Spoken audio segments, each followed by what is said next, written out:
वाला सैयदिल मुतहर वल इमामिल मुज़फ़्फ़र व शजाइल गज़नफ़र अबी शुबैरी व शबर क़ासिम तूबा व सकर अल शजैल मतीन अल इमामिल मुबीन अल अशरफ़िल मकीन नुक़्तते दाइरतिल मतालिब असदिल्लाहिल गालिब गालिब कुल्ल गालिब मतलूब कुल्ल तालिब इमामिल मशारिक़ वल मग़ारिब मौलाना अमीरुल मोमिनीन अली इब्न अबी तालिब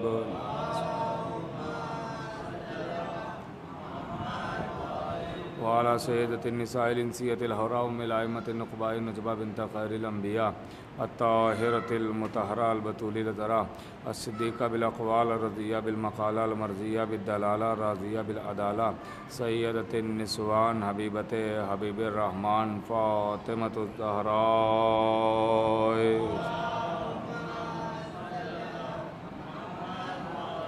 वलानतुल्लाहि अला आदाइहिम व मुनकिर फ़ज़ाइलिहिम व मसाइबिहिम व जलालतिहिम व शुजाअतिहिम व फ़ज़ीलतिहिम व विलायतिहिम व तहारतिहिम व अतशिहिम अजमईन मिन यौमिना हाज़ा इला क़याम यौमिद्दीन अम्मा बाद फ़क़द क़ालल्लाहु सुब्हानहु तबारक व तआला फ़ी किताबिल मजीद वल फ़ुरक़ानिल हमीद बिस्मिल्लाहिर रहमानिर रहीम इन्ना अरसलनाका शाहिदन व मुबश्शिरन व नज़ीरा।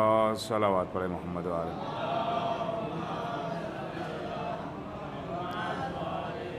हज़रात गिरामी क़द्र मोमिनीन, खुदावंद आलम अपने पाक व पाकीज़ा कलाम कुरान करीम अपनी तय्यब व ताहिर किताब इसमें साफ़ लफ्ज़ों में इरशाद फरमा रहा है, मेरे हबीब मैंने आपको शाहिद बनाया, मुबश्शिर बनाया, नज़ीर बनाया।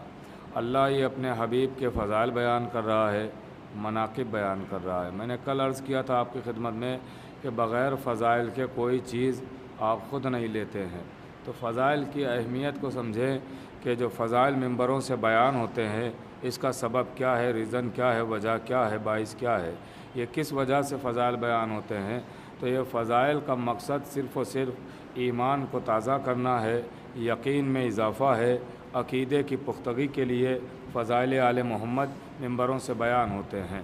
और कीजिएगा मेरे अज़ीज़ों, आप देखिए ये कुरान करीम ये वो किताब है कि जिसका एक एक हर्फ मोजिज़ा है, एक एक नुक्ता मोजिज़ा है, एक एक आयत मोजिज़ा है, एक एक वाक़या मोजिज़ा है। और ये वाहिद किताब है, ये वाहिद किताब है कि जिसके लिए हुक्म है कि बार बार पढ़ना। आप थोड़ा सा जुड़ जाइएगा, इसलिए कि इस मजलिस में तमहीद का वक्त तो बिल्कुल नहीं रहे होगा। कल मुझे एहसास है कि कल थोड़ा तुलानी गुफ्तगू हो गई थी, आज बिल्कुल नहीं होगी। आप बिल्कुल मुतमईन रहिएगा। आज मैं इंशाअल्लाह कल वाला भी औसत निकालना है आज मुझे। एक सलावत पढ़े मोहम्मद वाले मोहम्मद पर।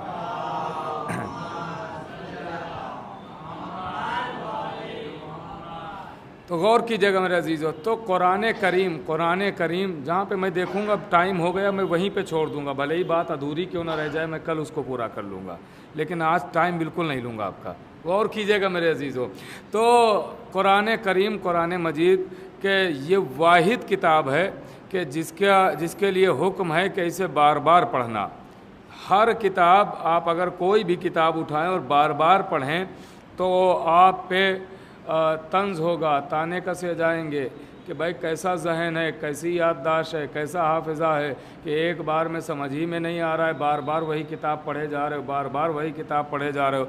मसलन कोई हाई स्कूल का इम्तिहान बार बार देता रहे, आप अभी से देना शुरू करें, 2024 में भी दे रहे हैं, 2025 में भी और 26 में भी और 27 में भी 28 में भी आप बार बार हाई स्कूल का इम्तिहान देते रहें तो लोग क्या कहेंगे, ये अच्छा समझेंगे या बुरा समझेंगे? सब कहेंगे बुरा समझेंगे। क्यों? काका भाई सब कहेंगे याददाश्त कैसी है, हाफिज़ा कैसा है, जहन कैसा है कि एक बार में निकाल ही नहीं पा रहे हो, बार बार वही किताबें पढ़े जा रहे हो, बार बार वही पढ़े जा रहे हो। तो इसका मतलब एक किताब अगर बार बार पढ़ी जाए तो इसे अच्छा नहीं समझा जाता है। लेकिन ये कुरान वाहिद किताब है जिसके लिए हुक्म है कि बार बार पढ़ना। और कर रहे हैं आप, जिसके लिए हुक्म है कि बार बार पढ़ना, जबकि कुछ नहीं बदलेगा। जो आपने बचपन में पढ़ा था वही कुरान आज भी मिलेगा, वही क़यामत तक रहेगा। आपको कुछ बदलाव नज़र नहीं आएगा कुरान में, वही सूरे, वही आयतें, वही लफ्ज़ें, वही वाक़यात, वही मोजज़ात, सब कुछ वही है। लेकिन आपके लिए आपको हुक्म दिया जा रहा है कि ये कुरान बार बार पढ़ना। क्यों बार बार पढ़ना?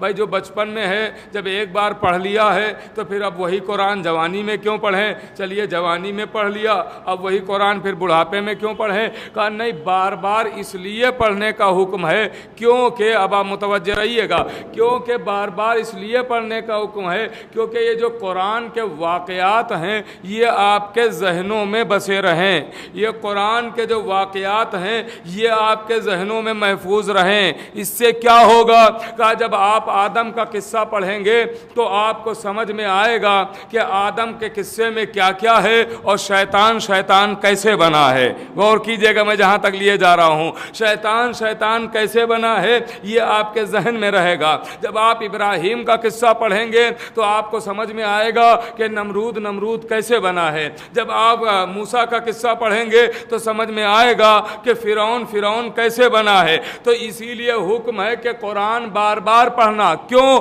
تاکہ محفوظ رہے، یاد آتا رہے آپ کو بار بار کہ شیطان کیسے بنتا ہے، نمرود کیسے بنتا ہے، فرعون کیسے بنتا ہے۔ جب بار بار قرآن پڑھیں گے تو ہم میں سے کوئی شیطان نہیں بننے پائے گا، ہم میں سے کوئی نمرود نہیں بننے پائے گا، ہم میں سے کوئی شداد نہیں بننے پائے گا، ہم میں سے کوئی فرعون نہیں بننے پائے گا۔ اسی لیے کہا گیا قرآن بار بار پڑھنا تاکہ کوئی شداد نہ بنے، کوئی نمرود نہ بنے، کوئی شیطان نہ بنے۔ اسی لیے میں بھی منبر سے کہتا ہوں کہ خیبر و خندق بار بار پڑھنا تاکہ کوئی مرحب نہ بنے، کوئی انتر نہ بنے، کوئی حارث نہ بنے۔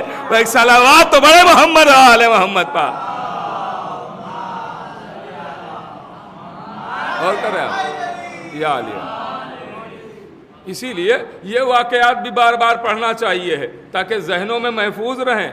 غور کر رہے ہیں میرے عزیزو؟ تو آپ ذرا غور کیجئے گا۔ تو اب یہ قرآن ہے، یہ قرآن، اور قرآن کا دعویٰ ہے کہ میرے اندر ہر خشک و تر موجود ہے۔ قرآن کہہ رہا ہے کہ ہر خشک و تر قرآن میں موجود ہے۔ اس کا مطلب کوئی چیز ایسی نہیں ہے کہ جو قرآن میں نہ ہو۔ آج میں قرآن ہی کی فضیلت سنائے دیتا ہوں۔ جو قرآن میں نہ ہو ایسی کوئی چیز قرآن میں، ایسی کوئی چیز ہے ہی نہیں۔ کائنات میں کوئی چیز بنی ہی نہیں ایسی جو قرآن میں نہ ہو، کیونکہ قرآن کہہ رہا ہے ہر خشک و تر موجود ہے، ہر شے قرآن میں ہے۔ وہ الگ بات ہے کہ ہماری گناہگار آنکھیں دیکھ پائیں یا نہ دیکھ پائیں، غور کر رہے ہیں آپ، ہمیں نظر آئے یا نہ نظر آئے، مگر ماننا پڑے گا کہ ہے۔ ہمیں نظر تو بہت چیزیں نہیں آتی ہیں مگر ماننا پڑے گا، ایمان رکھنا پڑے گا کہ وہ ہے۔ جنت کس نے دیکھی ہے مگر ماننا پڑے گا کہ ہے۔ کوثر کس نے دیکھا ہے مگر ماننا پڑے گا کہ ہے۔ کیوں ماننا پڑے گا؟ کہ صادق نبی نے کہا ہے کہ جنت ہے۔ غور کر رہے ہیں آپ، صادق سچے نبی نے کہا کوثر ہے، سچے نبی نے کہا فرشتے ہیں۔ ارے چلیے سب چھوڑیے، جو آپ کے پاس ایک چیز موجود ہے وہ بھی آپ نے دیکھی نہیں مگر ماننا پڑے گا کہ ہے۔ کہ کیا؟ کہ وہ ہے ہماری روح۔ روح کسی نے دیکھی نہیں ہے مگر ماننا تو پڑے گا کہ ہے ہمارے اندر۔ غور کر رہے ہیں آپ، ماننا تو پڑے گا کہ ہے ہمارے اندر۔ تو اس کا مطلب یہ ہے کہ یہ چیزیں بھی ماننا ہے، دیکھی نہیں ہے مگر ماننا ضروری۔ کیوں؟ کہ نبی نے کہا ہے تو نبی کے کہنے کی وجہ سے ہمیں ماننا ضروری ہے، دیکھنا ضروری نہیں ہے، ماننا ضروری۔ پتہ نہیں آپ پہنچ رہے ہیں کہ نہیں؟ دیکھنا ضروری نہیں ہے، ماننا ضروری ہے۔ نبی نے کہا جنت ہے تو اب دیکھنا ضروری نہیں ہے، نبی نے کہہ دیا تو ماننا ضروری ہے۔ نبی نے کہا کوثر ہے تو اب دیکھنا ضروری نہیں ہے، ماننا ضروری ہے۔ نبی نے کہا سلسبیل ہے تو دیکھنا لازم نہیں ہے، ماننا ضروری ہے۔ نبی نے کہا فرشتے ہیں تو ماننا ضروری ہے، دیکھنا ضروری نہیں ہے۔ غور کر رہے ہیں میرے عزیزو؟ یہاں تک کہ آپ نے اللہ کو بھی مانا تو دیکھ کے نہیں مانا، نبی کے کہنے کی وجہ سے مانا۔ غور کر رہے ہیں آپ، نبی نے کہا اللہ ہے تو آپ نے نبی کے کہنے کی وجہ سے آپ نے مانا۔ تو یہیں سے ذرا آپ ہوش کے ناخون خریدیں کہ نبی نے جو دکھایا نہیں صرف کہا، اسے جب اتنا ماننا ضروری ہے تو جسے 1.25 لاکھ مجمع میں دکھایا بھی، من کن تو مولا سنایا بھی۔ ایک صلوات تو بڑے محمد آل محمد پا، اسے ماننا کتنا ضروری ہوگا۔ اور کر رہا جسے نبی نے کہنے کے ساتھ ساتھ دکھایا بھی۔ جنت صرف بتائی ہے، دکھائی نہیں۔ کوثر صرف بتایا ہے، دکھایا نہیں۔ علی کو صرف بتایا نہیں، دکھایا بھی ہے۔ غور کر رہے ہیں آپ؟ تو اب قرآن میں بہت چیزیں ایسی، بہت ساری چیزیں ہیں کہ جو ہمیں نظر نہیں آئیں گی مگر قرآن دعویٰ کر رہا ہے کہ میرے اندر ہیں تو ماننا پڑے گا، ہمیں دکھائی دے یا نہ دکھائی دے۔ اس کا مطلب یہ ہے کہ ہر سوال کا جواب قرآن میں ہے، ہر مرض کا علاج قرآن میں ہے، ہر لادوا کی دوا قرآن میں ہے، ہر خشک و تر قرآن میں موجود ہے، زمین کی باتیں قرآن میں، آسمان کی باتیں قرآن میں، ہوا کی باتیں قرآن میں، فضا کی باتیں قرآن میں، گھٹا کی باتیں قرآن میں، چرند کی باتیں قرآن میں، پرند کی باتیں قرآن میں۔ میں غور کر رہے ہیں میرے عزیزو، سب کچھ قرآن میں ہے، کیونکہ قرآن کہہ رہا ہے ہر خشک و تر موجود ہے۔ اب ایک جملہ میں آپ کی خدمت میں عرض کرنا چاہتا ہوں، قرآن کہہ رہا ہے کہ ہر خشک و تر میرے اندر موجود ہے، تو اس کا مطلب یہ ہے کہ جو بھی کائنات میں ہے وہ قرآن میں ہے، ہمیں نظر آئے یا نہ نظر آئے، ہم دیکھ پائیں یا نہ دیکھ پائیں، مگر ماننا پڑے گا۔ جو قرآن پہ ایمان رکھتا ہے اسے ماننا پڑے گا کہ قرآن میں سب کچھ موجود ہے، اور ایسا نہیں ہے کہ قرآن کو معلوم نہیں ہے کہ میرے اندر کیا کیا ہے۔ اگر معلوم نہ ہوتا تو قرآن کبھی یہ دعویٰ ہی نہ کرتا کہ میرے اندر ہر شے موجود ہے۔ قرآن کا یہ دعویٰ بتا رہا ہے کہ قرآن کو خبر ہے کہ میرے اندر تمام خبریں ہیں۔ میں غور کر رہے ہیں آپ، قرآن کو یہ پتا ہے کہ میرے اندر سب کچھ ہے، مگر پتا ہونے کے باوجود آج تک قرآن نے ایک بار نہیں کہا جو پوچھنا ہے وہ مجھ سے پوچھو۔ اللہ اکبر، اللہ اکبر۔ بھائی سب کچھ قرآن میں ہے، مگر قرآن نے آج تک ایک بار نہیں کہا جو پوچھنا ہے وہ مجھ سے پوچھو۔ ایک آیت ملی، فَاسْأَلُوا أَهْلَ الذِّكْرِ، جو پوچھنا ہے در آل محمد پر چلے جانا، آیتیں ہماری ہوں گی، سمجھائیں گے اہل بیت۔ صلوات تو بڑے محمد و آل محمد پر۔ یہ قرآن ہے، قرآن سب کچھ قرآن میں موجود ہے، ساری شے قرآن میں موجود ہے، وہ ہمیں نظر آئے یا نہ نظر آئے۔ یعنی قرآن سمجھا رہا ہے کہ میں، اب آہستہ سے جملہ کہہ رہا ہوں، قرآن سمجھا رہا ہے کہ میں خود قرآن ہو کے بغیر اہل بیت کے خود کو تو کافی سمجھتا نہیں، اس مسلمان نے کیسے سمجھ لیا؟ غور کر رہے ہیں آپ؟ بھائی ایسا ہو ہی نہیں سکتا کہ کتاب کوئی بغیر پڑھانے والے کے سمجھ میں آ جائے۔ اگر کتاب ہی کافی ہوتی تو آج اتنے کالجز کھلنے کی کیا ضرورت تھی؟ اتنے اسکول کیوں کھلے ہوئے ہیں؟ اتنی یونیورسٹیاں کیوں بنی ہوئی ہیں؟ اس کی کیا ضرورت تھی؟ آپ کو لا کے کتابیں دے دی جاتی، پڑھ لیتے۔ یہ کورٹ کیوں کھلے ہوئے ہیں؟ قانون کی کتابیں آپ کو پڑھا دی جاتی، فیصلہ ہو جاتا۔ غور کر رہے ہیں میرے عزیزوں؟ تو آواز آئے گی کہ نہیں کتاب اس وقت تک سمجھ میں نہیں آئے گی جب تک پڑھانے والا نہ ہو۔ جب کتاب سمجھ میں تب آئے گی جب پڑھانے والا ہو۔ تو پڑھانے والا بھی ویسا ہی ہوتا ہے جیسی کتاب ہوتی ہے۔ جو جس سبجیکٹ کا ماہر ہوتا ہے اسے وہی کتاب دی جاتی ہے، اس سے وہی پڑھوایا جاتا ہے۔ غور کر رہے ہیں آپ؟ اب چونکہ ہمارے اسکولوں میں ہماری دنیاوی کتابیں چلتی ہیں، ہمارے کالجز میں ہماری دنیاوی کتابیں چلتی ہیں، تو پڑھانے والے بھی یہی ہیں۔ کوئی میتھ پڑھا رہا ہے، کوئی کچھ پڑھا رہا ہے، کوئی کچھ پڑھا رہا ہے، کوئی ہسٹری پڑھا رہا ہے۔ تو بھائی چونکہ کتابیں یہاں کی ہیں تو پڑھانے والے بھی یہیں کے ہیں۔ اب اللہ کی کتاب بھی وہاں کی ہے تو پڑھانے والے بھی وہیں کے آئیں گے۔ غور کر رہے ہیں آپ؟ جہاں کی کتاب ہوگی پڑھانے والا بھی وہیں کا ہوگا۔ تو کتاب بھی اس کی ہے۔ نہیں جملہ بدل کے کہہ دوں، ارے جب یہ کتاب کلام اللہ ہے تو پڑھانے والا بھی تو لسان اللہ ہو۔ ایک صلوات تو بڑے محمد و آل محمد پر، تبھی تو قرآن سمجھ میں آئے گا۔ قرآن ایسے تھوڑی سمجھ، دیکھیں قرآن کی بہت ساری آیتیں ہیں جو آپ کے سمجھ ہی میں نہیں آئیں گے۔ ہم آپ کوئی بھی ہو سمجھ ہی میں نہیں آئیں گے اگر اہل بیت نہ ہو۔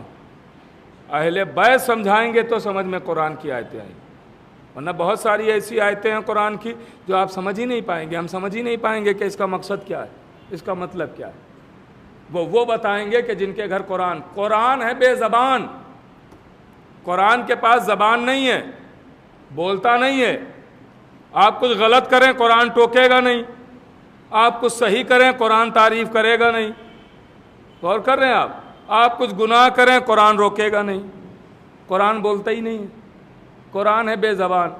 تو اب بے زبان کی زبان سمجھے گا کون؟ بھائی کبھی کبھی جملوں کا بھی لطف اٹھا لیا کرے۔ بے زبان کی زبان کون سمجھے؟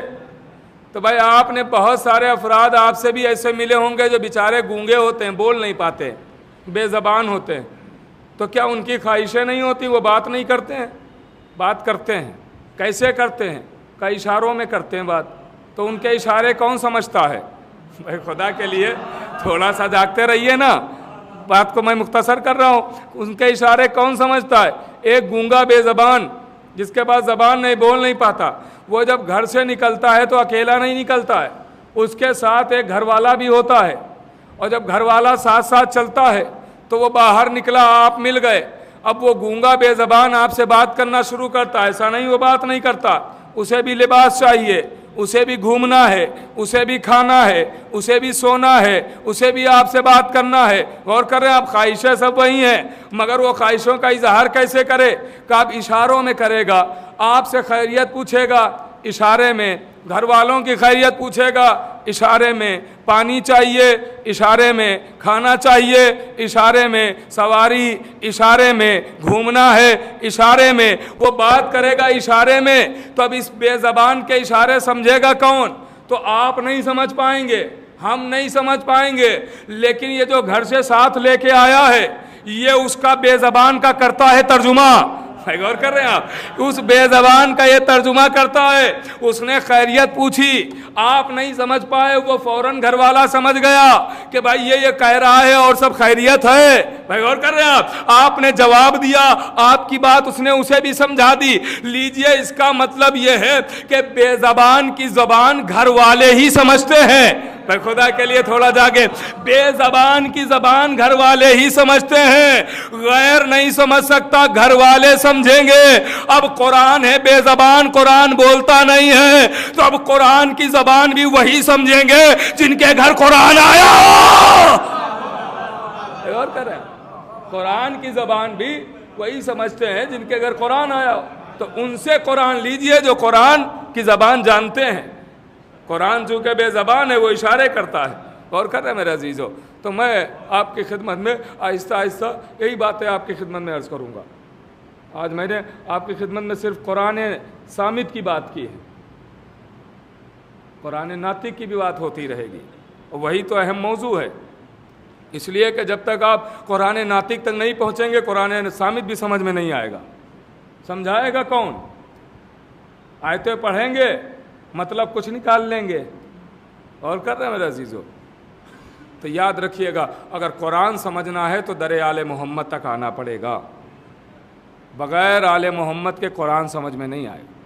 इसीलिए चूँकि कुरान लोगों ने दूसरों से लिया तो इसीलिए लोग गुमराह हो गए, मतलब कुछ का कुछ निकाल लिया। दर आले मोहम्मद से वाबस्ता नहीं हुए तो रास्ता दूसरा अपना लिया। और कर रहे हैं आप, और यहाँ तक के मतलब कुछ का कुछ निकाला। बिल्कुल सामने की मैं बात अर्ज़ कर रहा हूँ कि मतलब कुछ का कुछ ही निकाला, वरना कुरान तो कह रहा था कुल्ला सलकुम अलैहि अजरन इल्लल मवद्दता फिल क़ुरबा। कुरान तो कह रहा था कि आले मोहम्मद से मवद्दत करो। इसका मतलब क्या उल्टा नहीं निकाला गया? क्या मोहब्बत का मतलब यही था कि पहलू पर दरवाज़ा गिरा दिया जाए? क्या मोहब्बत का मतलब यही था कि हसन को जहर दे दिया जाए? क्या मवद्दत का मतलब यही होता है कि मोहसिन को मार डाला जाए? क्या मोहब्बत का मतलब यही होता है कि अली के सर पर ज़रबत मार दी जाए? क्या मवद्दत का मतलब यही होता है कि हुसैन को वतन छोड़ने पर मजबूर कर दिया जाए? मतलब उल्टा निकाला ना।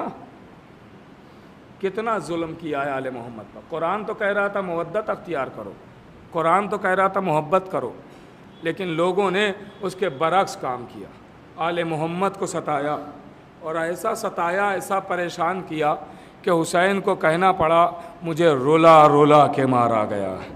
अल्लाह अकबर, मुझे रोला रोला के मारा गया है। अजरकुम मिल ज़हरा।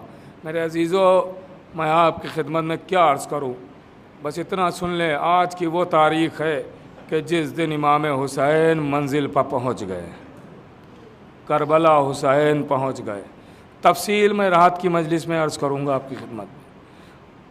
बस आज सिर्फ ये इतना याद दिला दूँ, हुसैन करबला पहुँच गए, ज़मीन ख़रीदी जा चुकी, ख़ैमे लगाए जा रहे हैं। मैं तफसील रात में बयान करूँगा। आज मैं बस इतना पढ़ दूँ आपकी खिदमत में, जहाँ पे कल छोड़ा था उसी के आगे बात बढ़ाता हूँ। मेरे अजीज़ों, मदीने से जब काफ़िला चला था, नाम लिखे गए थे, कल यहीं पे छोड़ा था ना आपको, नाम तहरीर किए गए थे, एक एक नाम। आज मैं बस यही इतना अर्ज़ करना चाहता हूँ, सबके नाम लिखे गए, मगर सुगरा का नाम फहरिस्त में नहीं है, सुगरा का नाम फहरिस्त में नहीं है। अजीज़ों, ज़रा तसव्वुर कीजिएगा, खुसूसन वो सुने जिनके सामने बहनें हैं, जिनके सामने बहनें। इसलिए कि कायनात में दो रिश्ते ऐसे हैं, दो रिश्ते ऐसे हैं, दो रिश्ते कि जिनमें कोई लालच नहीं होता है। एक माँ और औलाद का रिश्ता, कोई लालच नहीं है। औलाद चाहे जितनी बिगड़ ही क्यों ना जाए, माँ जब भी मुसल्ले पर बैठती है तो यही कहती, परवरदिगारा मेरे बच्चे को सलामत रख। एक माँ और औलाद का रिश्ता। दूसरे भाई और बहन का रिश्ता, ये बहुत नाजुक होता है और बहुत अहम होता है। मेरे अजीज़ों, भाई और बहन का रिश्ता, इसमें भी कोई लालच नहीं है। बहन को पता है न जाने कल हमारी शादी कहाँ हो, भाई देखने भी आए ना आए, लेकिन जब भी मुसल्ले पर बैठती है तो यही कहती है, परवरदिगारा मेरे भैया को सलामत रख। ये भाई और बहन का रिश्ता है ना। इसीलिए हमारे उलमा लिखते हैं कि जब बहनों के यहाँ जाया करो तो खाली हाथ ना जाया करो, अपनी हस्बे हैसियत कुछ लेके जाया करो, चाहे 1 रुपए ही की चीज़ कुछ लेके जाओ, लेके ज़रूर जाओ। इसलिए कि बहनों को भाइयों से लालच नहीं होता है, बहनों को आस होती है, बहनों को आस होती है भाइयों से। सुनिएगा, ये हम अपनी और आपकी बात कर रहे हैं ना, हमारी बहनें, हमारे भाई, ये उनकी बात हो रही है ना। अब याद दिलाऊं, एक बहन और एक भाई, सुगरा जैसी बहन है, अली अकबर जैसा भाई है। सुगरा जैसी बहन है, अली अकबर जैसा भाई है। सुनना आज़ादारो, पर 2 से 3 मिनट के अंदर बात तमाम हो जाएगी। अली अकबर जैसा भाई है, सुगरा जैसी बहन है। सुगरा का नाम फहरिस्त में नहीं है, लेकिन सुगरा आपने सुना है एक मंजिल तक भेजने के लिए आई थी, रुखसत करने के लिए सुगरा आई थी। अब सुगरा कहती, बाबा आखिरी बार और चाहती हूँ सबसे मिल लूँ। काफिले को रोक दिया गया, एक एक बीबी से सुगरा मिल रही हैं। ए फूफी अम्मा, आप जा रही हैं जाइए, मैं रोकूंगी नहीं, खुदा हाफिज, लेकिन इस मरीजा का ख्याल रखिएगा, इस मरीजा को भूलिएगा नहीं। ए फूफी उम्मे कुलसूम, खुदा हाफिज, इस मरीजा को याद रखिएगा। मारा बाब, खुदा हाफिज, उम्मे फरवा, खुदा हाफिज। एक एक से रुखसत हो रही है। कासिम, आप भी जा रहे हैं, इस मरीजा को भूलिएगा नहीं। और नो मोहम्मद याद रखिएगा। चचा अब्बास, आप तो यकीनन नहीं भूलेंगे। अली असगर को आगोश में ले लिया। अज़ादारो, तारीख कहती है अली अकबर के पास आई। हुसैन सामने खड़े ये मंजर देख रहे हैं, जिनके सामने बहने हैं ना, कलेजा थाम के ये जुमला सुन ले। हुसैन सामने खड़े मंजर देख रहे हैं, अली अकबर के पास सुगरा आती है, बहन आती है, और आने के बाद जवान हो गया है ना, भाई जवान है ना। अली अकबर के पास सुगरा आती है, आन के कहती है, भैया तुम भी जा रहे हो, जाओ, खुदा हाफिज, मैं रोकूंगी नहीं, लेकिन इस मरीजा का ख्याल रखना, इस अलील का ख्याल रखना, भैया भूलना नहीं। जाते ही पहुंचते ही खत जरूर लिख देना भैया, खत जरूर लिख देना। ये कहते कहते सुगरा कहती है, भैया तुम तो जानते हो ना कि सुगरा मरीजा है, सुगरा अलील है, सुगरा की जिंदगी का कोई भरोसा नहीं है, पता नहीं सुगरा कब इस दुनिया से रुखसत हो जाए। आवाज दी, बहन कहना क्या चाहती हो? मेरे अजीजों, रवायत का वो जुमला पढ़ने से पहले मैं एक एहसास आपको दिलाता हूँ, एहसास दिलाता हूँ जो सबके साथ होता है, जिनके सामने खुसूसन बहनें हैं वो महसूस फरमाएंगे। अजीजों, जब हमारे यहाँ कोई भाई किसी बहन का भाई जवान हो जाता है तो अक्सर बहनें घरों में बातें करना शुरू कर देती हैं। मेरा भाई जवान हो गया है, अब मैं इसके सर पे सेहरा सजाऊंगी, मैं भाभी को घर लेके आऊंगी, मैं अपना नेग लूंगी। ये बहनें अक्सर घरों में बातें करती हैं ना। जब किसी बहन का भाई जवान होता है तो बहनें अक्सर बातें करना शुरू कर देती हैं। मेरा भाई जवान हो गया है, मैं भाई की शादी रचाऊंगी, सर पर सेहरा बांधूंगी, मैं भाभी को घर लेके आऊंगी, मैं अपना नेग लूंगी। अब अल्लामा मजलिसी ने जनाबे सुगरा के अरमानों को नकल किया है। अजीजों, तारीख कहती है कि एक मर्तबा सुगरा अली अकबर के सामने खड़ी होकर आवाज देती, भैया तुम तो जानते हो सुगरा मरीजा है, सुगरा अलील है, जिंदगी का कोई भरोसा नहीं है। आवाज दी, बहन कहना क्या चाहती हो? आवाज दी, भैया जरा अपना हाथ मुझे देना। अली अकबर ने सुगरा को हाथ आगे बढ़ाया, सुगरा ने भाई का हाथ थामा, अपने सर पे रखा آواز دی بھیا اب بتاؤ تمہارا ہاتھ کا حسین منظر دیکھ رہے ہیں، اب بتاؤ تمہارا ہاتھ کہاں ہے؟ آواز دی بہن تمہارے سر پہ ہے۔ آواز دی بھیا تو اب جاتے جاتے ایک وعدہ کرو کہ اگر میرے مرنے کے بعد شادی رچاؤ گے تو بھابھی کو قبر پہ لے کے آؤ گے۔ جیسے ہی حسین نے یہ جملہ سنا، آواز دی علی اکبر وعدہ نہ کرنا، اکبر وعدہ نہ کرنا، اس لیے کربلا کا میدان ہوگا، ظالم کا نیزہ تمہارا سینہ، اکبر وعدہ نہ کرنا۔ اسی عالم الذین ظلموا ایام اللہ لعنت اللہ ماتم